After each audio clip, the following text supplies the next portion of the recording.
What happens when a strict HOA board member calls 911 on her own neighbor, only to find out the man she accused is the father of the deputy who responds?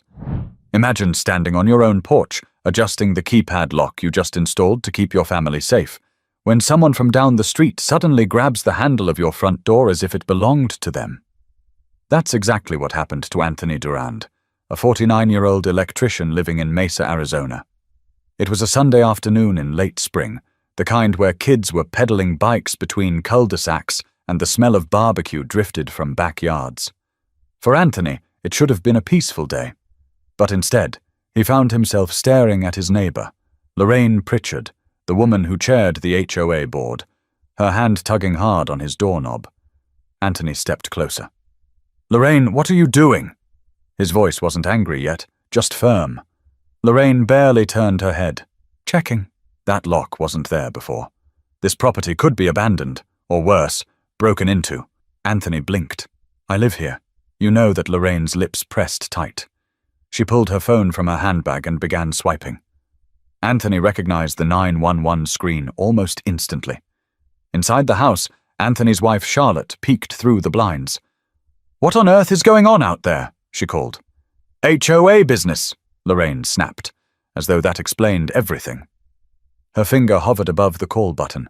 "We can't have strangers moving in without clearance. Rules are rules." Anthony felt his stomach twist. He'd worked hard for this house. For his 2-story brick place with the front yard he landscaped himself every Saturday. He paid his dues like everyone else. Yet here he was, treated like an intruder. Before Anthony could stop her, Lorraine pressed the button and began speaking rapidly to the dispatcher. "Yes, I'd like to report suspicious activity at 4022 East El Morro Drive. There's a man trying to get into the house, and I don't think he belongs here." She gave Anthony a quick glance, as if daring him to argue. Anthony muttered, "This is absurd." Charlotte opened the front door, stepping onto the porch with crossed arms. "If you think we don't belong here, then you've lost touch with reality." Lorraine lifted her chin, phone still to her ear. "Ma'am, please step back inside for your safety." That was the final straw. Anthony laughed bitterly. "For her safety? She's my wife." Children down the street had stopped riding their bikes, drawn by the tension. A couple of neighbors emerged from their driveways, curious. The air grew heavy, not with silence, but with judgment, an entire cul-de-sac turning into an audience. Anthony tried reason. "Lorraine, you've lived here long enough to know who I am. You've seen me mow this lawn. You've waved when I pulled this truck into the driveway. Why are you doing this?" Lorraine didn't answer directly. "We have procedures. I can't risk being wrong." Charlotte's voice cut sharper than her husband's. "What you're risking is humiliating yourself in front of this entire neighborhood." But Lorraine stood rigid, convinced of her righteousness. The dispatcher had promised to send an officer. That was all she needed to hear. Anthony ran a hand over his face, torn between anger and disbelief.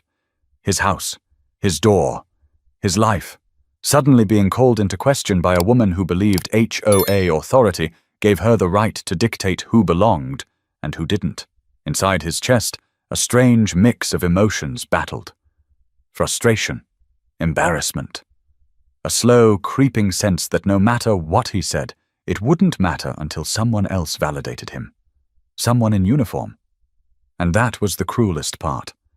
Because the officer on the way wasn't just a cop from the county. It was his son. But what Anthony didn't know yet was that this 911 call would not only test his patience, it would expose something deeper about perception, authority, and the way neighbors see one another. The 911 dispatcher's voice carried through Lorraine's phone speaker as she gave her report. She stood at the edge of Anthony's porch like she was protecting the entire neighborhood, though to everyone else it looked more like she was making a spectacle. "Yes, he's still here," she repeated to the dispatcher. "He says he lives here, but I don't recognize him." "Please send someone quickly." Anthony spread his hands wide. "You don't recognize me." "Lorraine, for crying out loud, you borrowed jumper cables from me last winter when your car battery died." Charlotte added, "And we brought soup to your place when you had the flu." "But sure, go ahead and tell the police we're strangers." Neighbors whispered across driveways now. The Reynolds family across the street stood with folded arms, while Mr. Johnson leaned against his mailbox like he was watching live theatre. A cluster of kids sat on the curb, helmets still strapped on, their bikes abandoned. Anthony sighed heavily and said under his breath, "This is ridiculous." Then louder, "When they get here, you'll regret this." Lorraine ignored him, walking a few steps away to finish her call in private. She spoke in a hushed but urgent tone, her voice carrying just enough for everyone to hear snippets. "Man on the porch? Can't open the door. Says he lives here. I don't buy it." Inside his chest, Anthony felt the frustration settle into something heavier. He'd lived through uncomfortable moments before, side comments at supply stores, the occasional lingering look at restaurants. But this was different. This was his own neighborhood, his own front porch, his family watching as his legitimacy was put on trial by a woman who refused to see him for who he was. Charlotte placed her hand on his arm. "Don't let her get under your skin." "I'm not trying to," he said, his voice low. "But this is crossing a line." Lorraine's phone finally clicked off. She slipped it back into her purse, adjusting her sunglasses with exaggerated composure. "They'll be here any minute. Then we'll see who's right." The faint rumble of tires on asphalt broke the tension. A patrol SUV turned the corner, sunlight flashing across the windshield. Conversations hushed instantly. Children shuffled back. Neighbors who had been bold enough to gawk from their lawns suddenly pretended to check their mailboxes or pull weeds. Anthony straightened his shoulders, bracing himself for whatever came next. Charlotte whispered, "Stay calm. Just stay calm." The SUV rolled to a stop in front of the Durand home, and the driver's door opened. A tall, uniformed deputy stepped out, his badge catching the light. His expression was focused, professional. But as soon as his eyes landed on Anthony, something flickered across his face. Recognition mixed with disbelief. "Dad?" The word sliced through the quiet like a clap of thunder. Neighbors froze, turning their heads in unison. Lorraine blinked behind her sunglasses, suddenly thrown off balance. Anthony exhaled slowly, almost relieved. "Julian." Deputy Julian Durand, Anthony's 28-year-old son, walked up the driveway, his boots steady against the pavement. His tone was calm, measured, but his jaw tightened with every step. "I got a call about a suspicious person. I didn't expect it to be my own father." Charlotte smiled faintly, though her eyes still burned with anger. "Good to see you, Julian." Lorraine's mouth opened, but for the first time all day, she couldn't form a sentence. Julian turned toward her. "You made the call?" "Yes," Lorraine managed, her voice faltering. I thought he was breaking in." Julian's brows drew together. "You thought my dad, standing on his own porch, was breaking in?" Anthony folded his arms. "That's exactly what she thought," Charlotte added, sharper. "And she tried the door herself before calling." "Who does that?" Julian glanced back at the patrol car, then at the growing group of spectators. He lowered his voice, though the weight of it carried. "Ma'am, this is not a case of suspicious activity. This is a homeowner standing in front of his own house." Lorraine adjusted her sunglasses again, searching for composure. "I was only looking out for the neighborhood. It's my responsibility as part of the board." "No," Julian said firmly.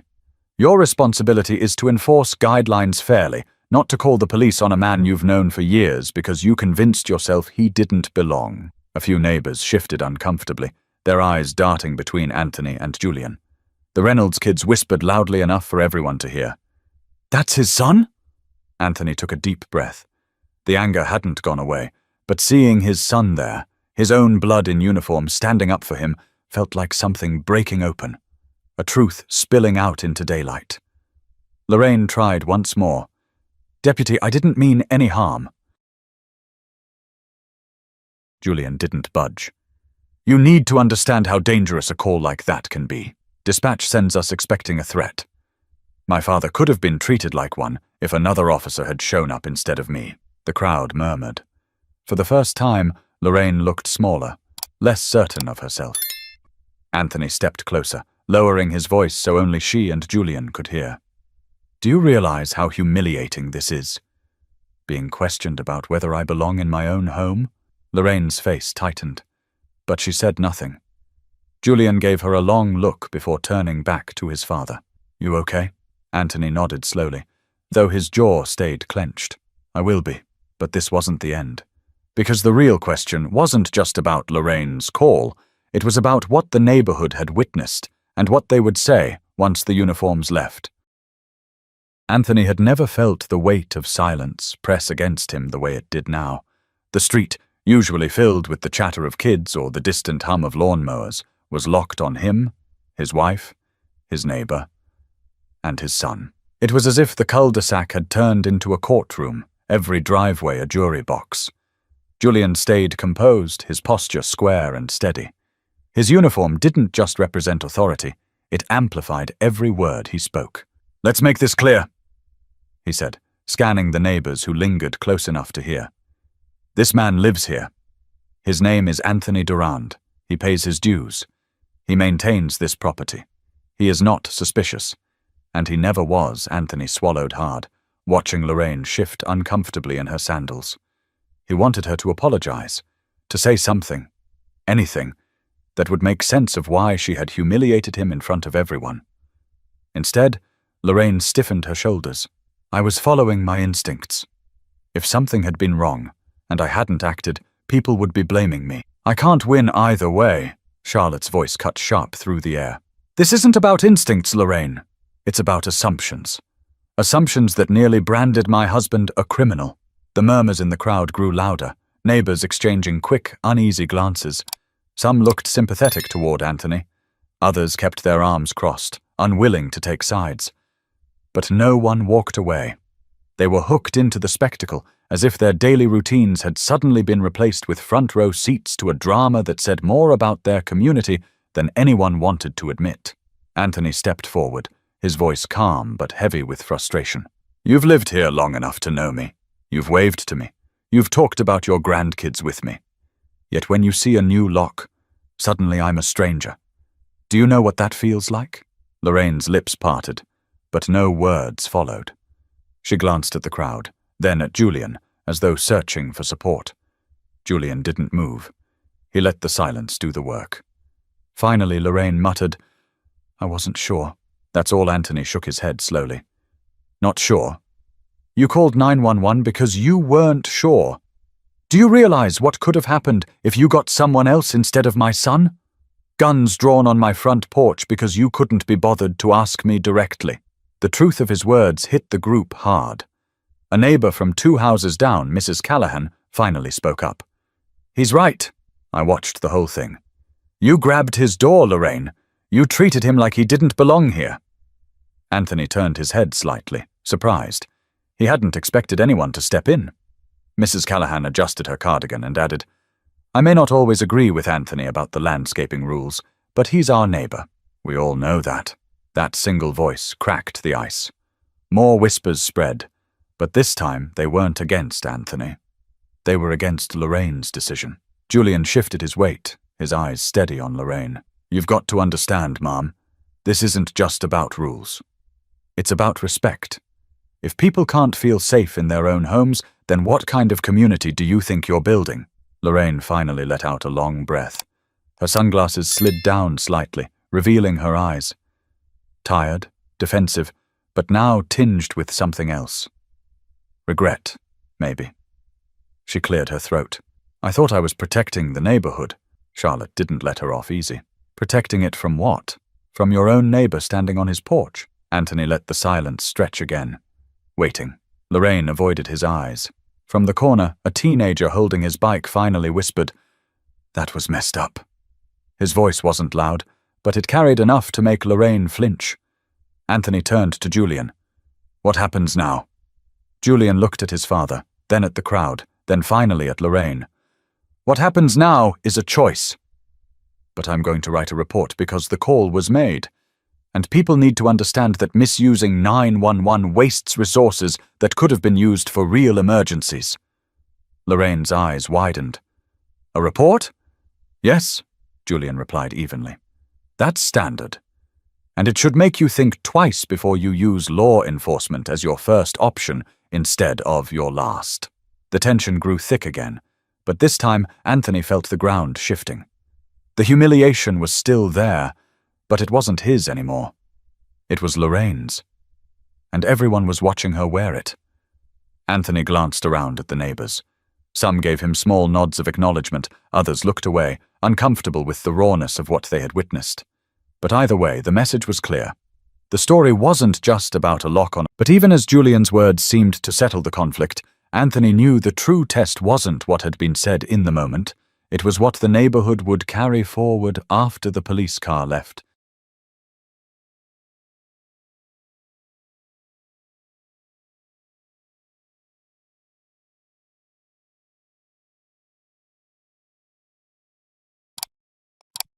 The patrol SUV sat parked at the curb, its presence a reminder that this wasn't just a neighborhood squabble. It was now on record, logged in the system, stamped with a case number that could follow Lorraine longer than she expected. Anthony crossed his arms, his eyes still fixed on her. You know, Lorraine, I've worked my whole life to keep my family safe. I put in extra hours, saved every dime, just so we could live in a place where we wouldn't have to look over our shoulders. And yet here I am, defending my right to stand on my own porch. Lorraine shifted her weight from one foot to the other.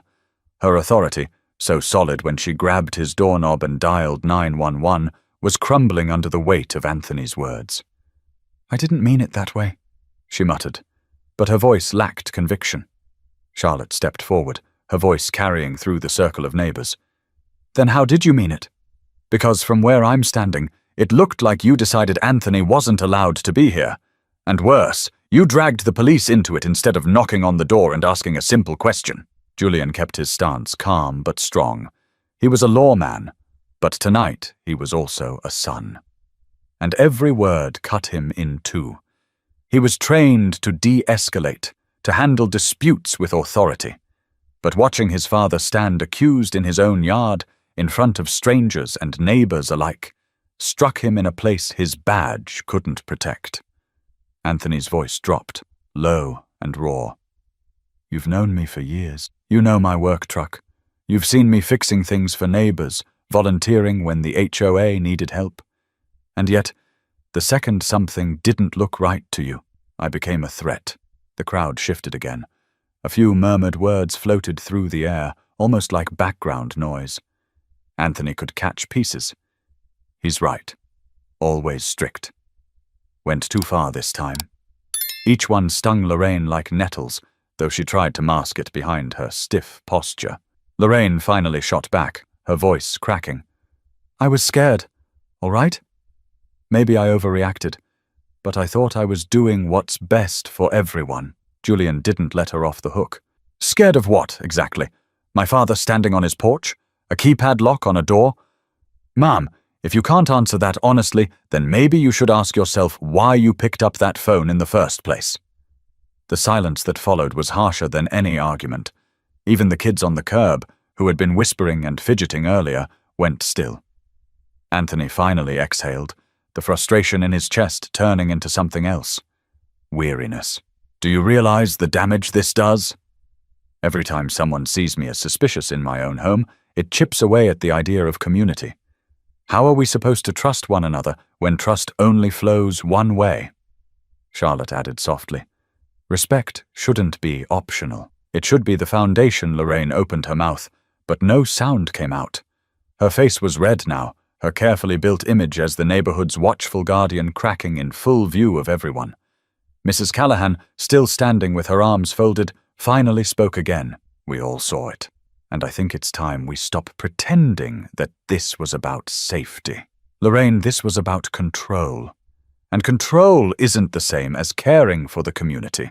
A ripple of agreement passed through the group. Someone coughed. Another neighbor muttered, Exactly. And suddenly the air didn't feel as heavy for Anthony. For the first time, the weight of humiliation wasn't pressing down on him. It was shifting onto the one who had started it all. Julian turned to his father. Do you want to press this further? You've got the right to file an additional complaint if you choose. Anthony shook his head. No, not right now. What I want is for her to think about what she did. That'll last longer than paperwork. Lorraine swallowed hard. She wanted to argue, to insist she had only meant well. But the words stuck in her throat. Anthony locked eyes with her. You owe my family an apology. Not just to me, but to every person who had to watch this circus because you decided to call the police instead of walking next door. The neighbors nodded. quietly but firmly. The pressure wasn't coming from Anthony alone anymore. The community was turning, and Lorraine could feel it. She lowered her sunglasses completely, no longer hiding behind them. Her voice was quieter now, almost fragile. "I'm sorry. I shouldn't have called. I should have talked to you first. It wasn't enough, not by a long shot." The crowd began to thin, but not before everyone had seen enough to carry their own version of the story back into their homes. Curtains twitched as neighbors slipped away, some whispering in pairs, others pretending they had only wandered outside by coincidence. What was left was a quiet street, the patrol SUV's lights still flashing in muted cycles across the houses. Julian turned back to his father, his shoulders softening now that the confrontation had diffused. "Dad, are you sure you don't want to take this further? People need to understand that this kind of thing has consequences."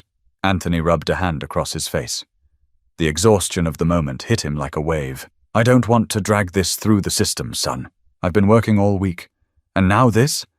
I just want to go inside, sit down, and breathe." Charlotte touched his arm gently. "We'll deal with it together. Right now, you need to rest." Julian looked between them, then at Lorraine, who lingered a few feet away. Her eyes stayed down, the energy drained from her body. The proud stance she had held earlier had collapsed into something almost apologetic, though not fully. She was a woman used to authority, and authority was not easily surrendered. Julian's voice carried, calm but stern. "Ma'am, I'll be filing the report. That's procedure. But I'll also note that the homeowner was cooperative, respectful, and in no way threatening. You need to know how dangerous this could have been," Lorraine whispered, almost to herself. "I understand." Anthony tilted his head. "Do you? Because understanding means you change. Otherwise, it's just words." Her lips pressed together, no reply coming. Julian gave his father one last look. "I'll handle the paperwork. I'll stop by tomorrow, off duty, to check on you both." Anthony nodded. "Thanks, son. You did good tonight." For a moment, father and son locked eyes, not as officer and civilian, but as family bound together in a moment they never asked for. Julian gave a small, respectful nod before heading back to his vehicle. The SUV rumbled to life, rolling slowly down the street until its lights disappeared around the bend. The silence that followed was thick, but different now. The drama had ended, but the aftertaste lingered. Lorraine stood alone, clutching her purse like it was the only thing keeping her steady. Anthony finally spoke, his voice quieter but edged with truth. "Do you know what I'm going to remember about tonight? Not the call, not even the flashing lights. I'll remember standing here, in front of my own home, and wondering if my neighbors believed I belonged." Charlotte stepped closer, her voice softer but unwavering. "And I'll remember you trying to strip away our dignity with a phone call." Lorraine's cheeks flushed, but she said nothing. The words had already been spoken, the truth already laid bare. Anthony turned toward his door, typing the code into the new lock with deliberate slowness. The keypad beeped, the deadbolt clicked, and the sound echoed through the cul-de-sac like a statement. "This is my house. This is my family, and no one will tell us otherwise." Charlotte followed him inside, glancing once over her shoulder. Lorraine remained rooted in place, still struggling with her own reflection in the eyes of the neighbors who had witnessed everything. Inside the Durand home, the air was heavy with relief and fatigue. Anthony dropped onto the couch, staring at the floor. Charlotte brought him a glass of water and sat beside him. "You handled yourself," she said softly. "Even when everything in you wanted to lash out, you stood tall." Anthony shook his head slowly. "I don't know if that's strength or just being tired of fighting battles like this." Charlotte reached for his hand. "Maybe it's both." Anthony leaned back, closing his eyes. He thought of Julian. His son, standing in uniform, defending his father not as family alone, but as a man who deserved respect. It filled him with pride, but also sadness. Pride that his son had risen to that role. Sadness that it had been necessary at all. Charlotte spoke again, quieter now. "This neighborhood saw everything tonight. Let's see if they remember it tomorrow." Anthony exhaled deeply. "They'll remember. People always remember the moments when masks come off. Question is, will they learn from it? From outside, a car door shut, followed by the faint sound of footsteps fading into the night. The world was moving on, but inside their home, the memory had already settled in like a scar that wouldn't fade. But scars can teach as much as they hurt, and Anthony knew the true lesson wasn't just for Lorraine. It was for every neighbor who stood by and watched, waiting to decide which side they were on. By sunrise, the story had already spread through the subdivision like wildfire.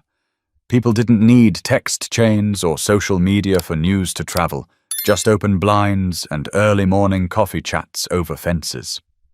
Anthony stepped out onto his porch at 7, coffee mug in hand, the keypad lock glinting in the morning light. He didn't even need to wonder who was watching. He could feel eyes from across the street, curtains shifting as neighbors peeked out. Charlotte joined him, hair pulled back, a robe cinched tight. She glanced around and whispered, "You'd think folks never saw a man drink coffee before." Anthony gave a humorless chuckle. "Last night gave them a show they'll be chewing on for weeks." He bent down to grab the newspaper from the mat, straightened, and noticed someone walking toward him. It was Mrs. Callahan, cardigan buttoned despite the rising heat.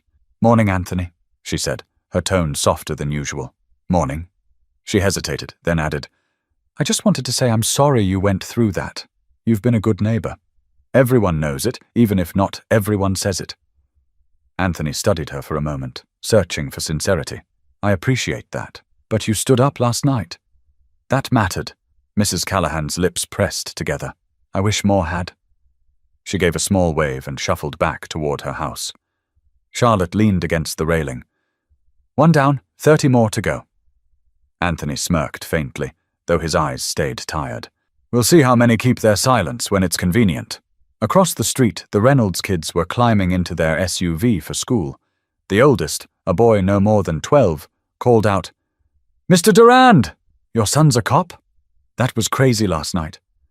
Their mother quickly hushed him, tugging him into the car. She gave Anthony an awkward smile before driving off. Charlotte shook her head. "Kids have more courage than their parents sometimes." Anthony took another sip of coffee. "Sometimes honesty comes easier when you're young."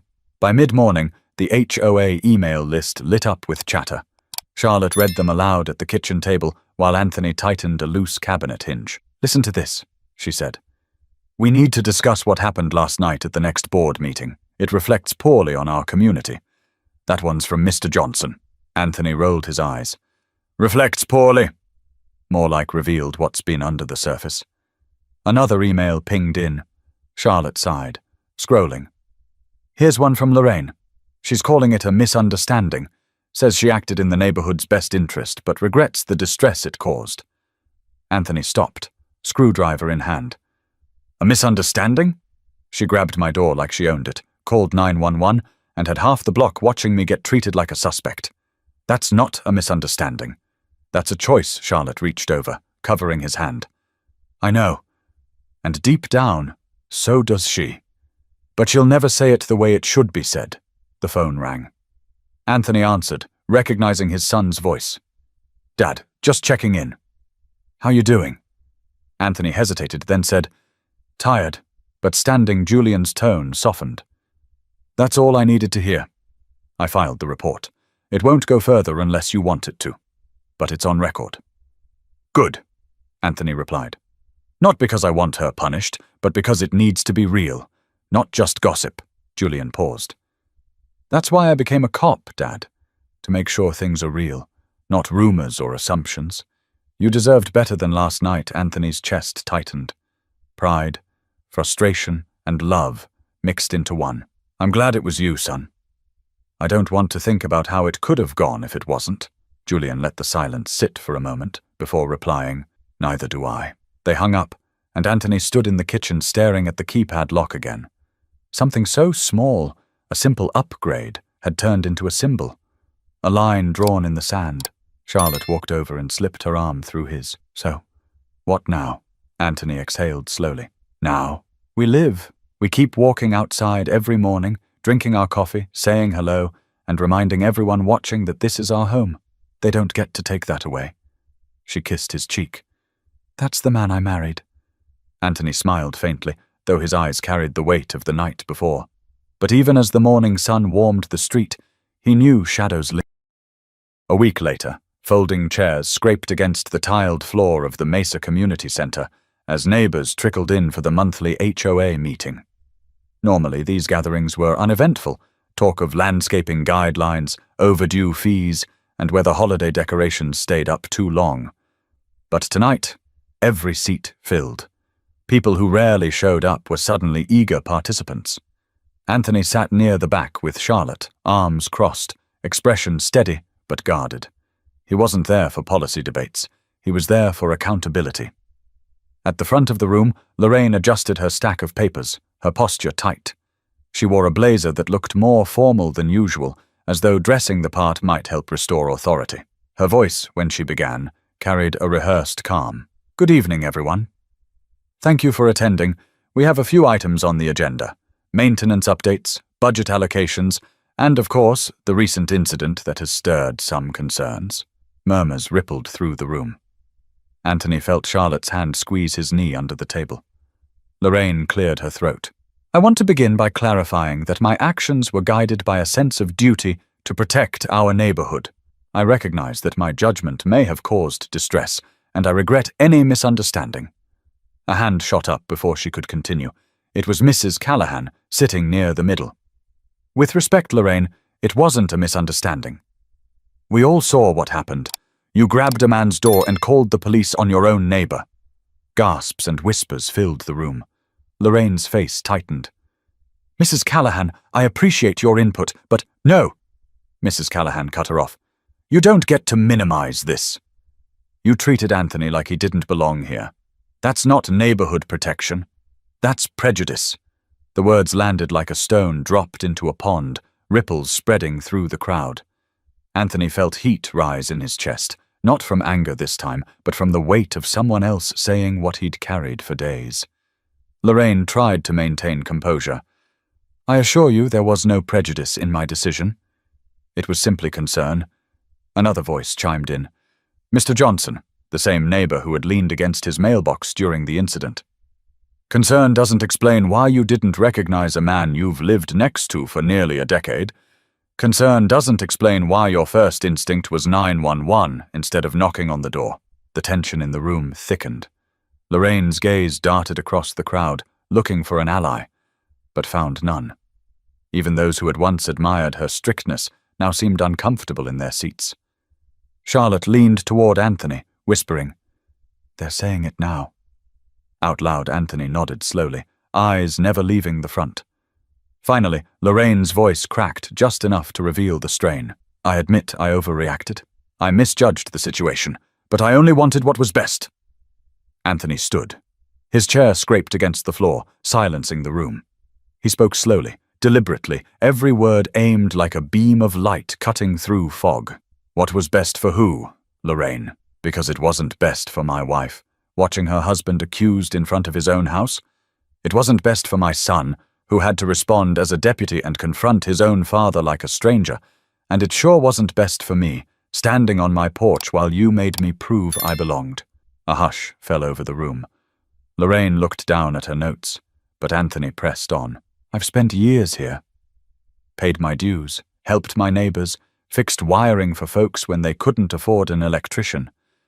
And yet one keypad lock was all it took for me to become suspicious in your eyes. That's not a mistake. It's a mindset.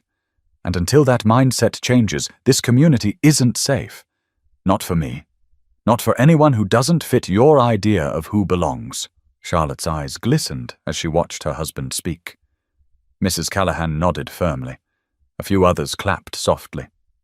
Hesitant at first, but growing louder as the words sank in. Lorraine finally raised her head, her face pale. I can't undo what I did, but I hear you." Anthony let the silence stretch before replying. "Hearing isn't enough. Change comes when you act differently next time.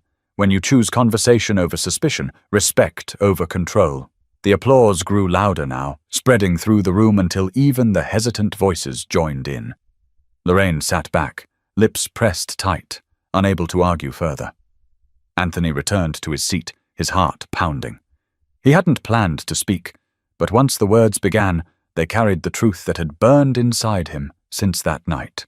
Charlotte leaned close and whispered, "That's the man I married." But he knew the story wasn't finished. The real test would come not in a meeting room filled with words, but in the everyday actions of neighbors deciding whether they would live those words when porch lights went on and fences needed mending. The HOA meeting ended with chairs scraping back and neighbors shuffling toward the exit, their conversations hushed but charged. For once, people weren't talking about lawn heights or paint colors.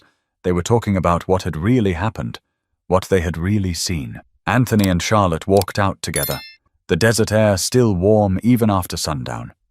They didn't say much at first. The weight of the meeting clung to them, heavy but strangely liberating. Anthony had spoken, and this time, people had listened. In the parking lot, Mrs. Callahan caught up with them. "Anthony," she said, slightly out of breath, "I just want you to know, your words mattered tonight." People needed to hear them. Anthony nodded. "Thank you, but words are easy. I'm more interested in what comes next." She smiled faintly. "Fair enough. But change doesn't start without someone speaking first." With that, she patted his shoulder and walked toward her car. Charlotte slipped her hand through his arm as they made their way to their truck. "You moved the room, Anthony. Don't downplay it." He didn't answer right away. He was remembering the looks on his neighbors' faces. Some ashamed, some supportive, some unreadable. He knew people would leave the meeting with different interpretations. Some would call it overreaction, others a wake-up call. And somewhere in the middle, truth would wrestle with convenience. The following days proved him right. When Anthony went out to mow his lawn, a few neighbors waved with more warmth than usual. Others turned their backs, pretending to busy themselves with chores. It was subtle, but Anthony could feel the shift. The silent lines drawn between those who wanted change and those who preferred comfort. One morning, as he coiled his extension cord, Mr. Johnson crossed the street. His expression was uneasy, as if the words he carried had been rehearsed too many times. "Anthony," he began, scratching the back of his neck, "I want to say I was wrong to stand by during all that. I should have spoken sooner." Anthony studied him for a moment. "Then why didn't you?" Mr. Johnson sighed. "Because I didn't want conflict. It's easier to let things slide than get in the middle." Anthony's voice was steady. "Easier for you, maybe, but not for me." The neighbor's shoulders slumped. "You're right, and I'll do better next time." Anthony nodded once. "That's all anyone can promise." Later that week, while Charlotte was pruning the front hedges, Lorraine herself walked slowly down the sidewalk. Her steps lacked the authority they once carried. She paused at the edge of the Durand's driveway, sunglasses nowhere in sight. Charlotte spotted her first. "Lorraine! Charlotte!" Lorraine's voice was quiet, almost careful. She shifted her gaze toward Anthony, who stood on the porch with a toolbox. "Anthony, may I speak with you?" He hesitated, then set the toolbox down and approached. The air between them felt fragile, like a glass that could shatter with the wrong word. "I've been thinking," Lorraine began. "What I did, I can't defend it anymore. You're right. It wasn't about safety. It was about control and fear. I let both dictate my actions, and I'm ashamed of that." Anthony didn't interrupt. He wanted her to say every word. "I don't expect forgiveness overnight," she continued. "But I need you to know that I see what I did for what it really was. And I'm sorry. Not just to you, but to your family." Charlotte's eyes softened, though she stayed silent, letting her husband decide. Anthony exhaled slowly. "I don't need perfect neighbors, Lorraine. I just need honest ones. If this apology is real, then show it in how you live next door. That'll mean more than anything you say today." For the first time in days, Lorraine's posture eased. She gave a small nod, then turned back toward her house. Anthony watched her go, unsure if the apology marked a true change or just a temporary truce. But something in her voice, the way it cracked under the weight of her own admission, hinted that perhaps the ground beneath their community was shifting. Slowly, unevenly, but shifting nonetheless. That evening, as the sun painted the Arizona sky in shades of orange and purple, Anthony sat with Charlotte on the porch. The keypad lock glowed faintly in the twilight. Charlotte broke the silence. But deep down, he knew this story wasn't just about one night or one call. It was about what happens when ordinary people are forced to choose between silence and truth, and how those choices shape the place they all call home. The weeks that followed carried a strange quiet through the neighborhood. Not the comfortable kind, but the sort of silence that holds weight, where people measure their words more carefully, where greetings at mailboxes become longer or shorter, depending on who's involved. Anthony noticed the shifts everywhere. Mrs. Callahan stopped by more often, bringing over extra lemons from her backyard tree, as though her small gestures were a way of reinforcing solidarity. Mr. Johnson waved every time he saw Anthony, his hand lingering in the air, almost apologetic. The Reynolds kids shouted, "Hi, Mr. Durand," from their bikes, as if to prove to their parents that they weren't afraid to be seen with him. But not everyone changed. A few neighbors kept their distance, offering thin smiles that evaporated before reaching their eyes. Anthony could feel it, the divide between those who understood what had happened and those who wanted to sweep it under the rug. One evening, while Anthony was repairing a flickering porch light, Charlotte came outside holding a letter. "You'll want to read this," she said, handing it to him. The envelope bore the HOA seal. Anthony braced himself, half expecting a reprimand disguised as formality. Instead, the letter addressed the entire community. Recent events have highlighted the importance of fairness, communication, and respect within our neighborhood. The board recognizes that our strength lies not in suspicion, but in trust. Moving forward, all concerns about suspicious activity should be approached with direct communication first, before escalating to emergency services. Anthony read it twice, letting the words sink in. "Well," he muttered. "That's one way to save face." Charlotte leaned against the railing. "Even if it's political, it's progress. At least they're admitting something has to change." Anthony folded the letter, slipping it back into the envelope. Change written on paper doesn't mean change lived in action. Still, he couldn't deny a small part of him felt relief. The letter wouldn't erase what happened, but it was acknowledgement, something he hadn't expected. That night, as he and Charlotte sat on the couch, Julian dropped by. Off duty, dressed in jeans and a polo, he carried himself differently. Lighter, but with the same steady seriousness in his eyes. "Dad," he said, settling into the armchair. "I've been thinking about that night, about how it could have gone if it wasn't me responding." Anthony's stomach tightened. "I've thought about that too. More than I'd like." Julian leaned forward, elbows on his knees. "That's why I became a cop, because I wanted to be the one who showed up, the one who saw the truth instead of assumptions. But I can't be everywhere, and not every officer is going to look past the surface." Charlotte's voice was soft. "Which is why what happened here matters.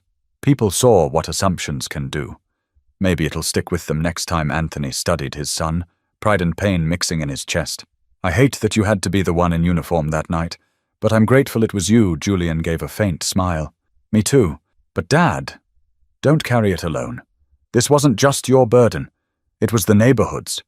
And whether they admit it or not, they all have to live with what they saw."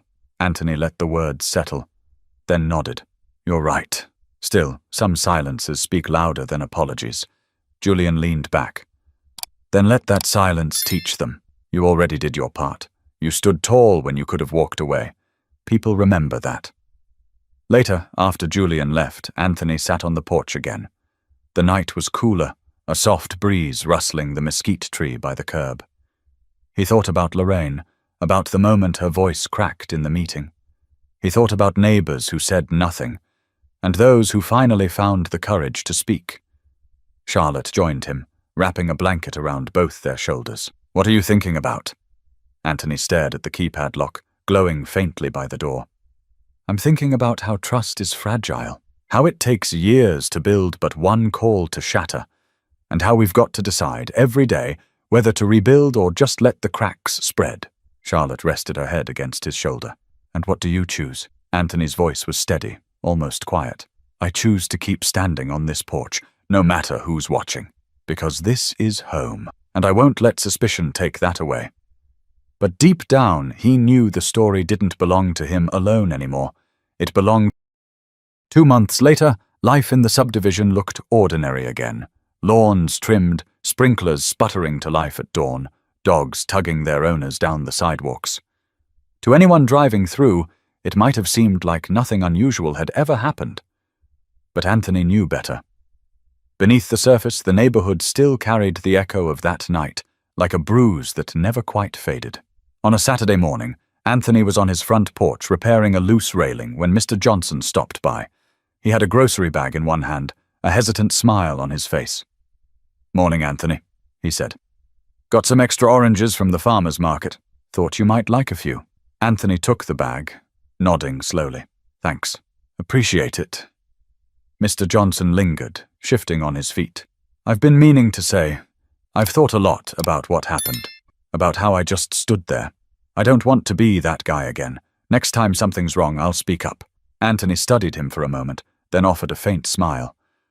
"That's all anyone can promise. Do better next time." As Johnson walked away, Anthony placed the oranges on the porch table. Charlotte came out, wiping her hands on a dish towel. "What was that?"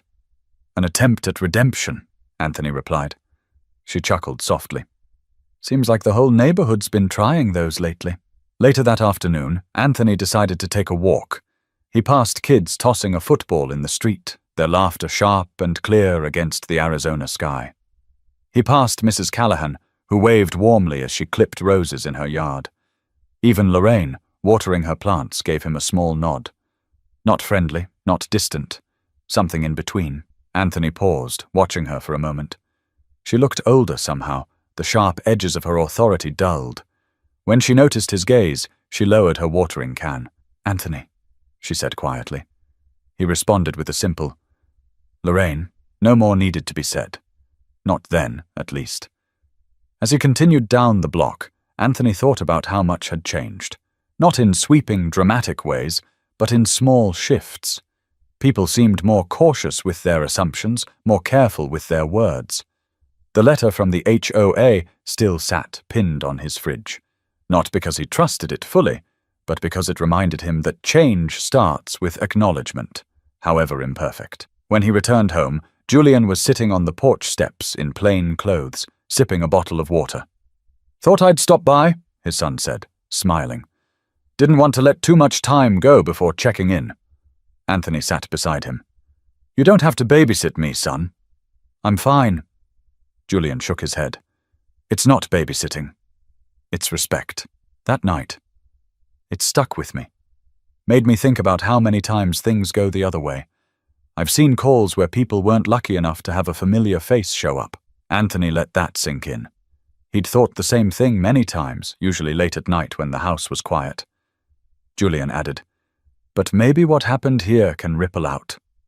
Maybe it'll make people hesitate before assuming the worst. That's worth something." Anthony glanced at his son, pride etched across his face. "You're right. Maybe the lesson isn't just for this block.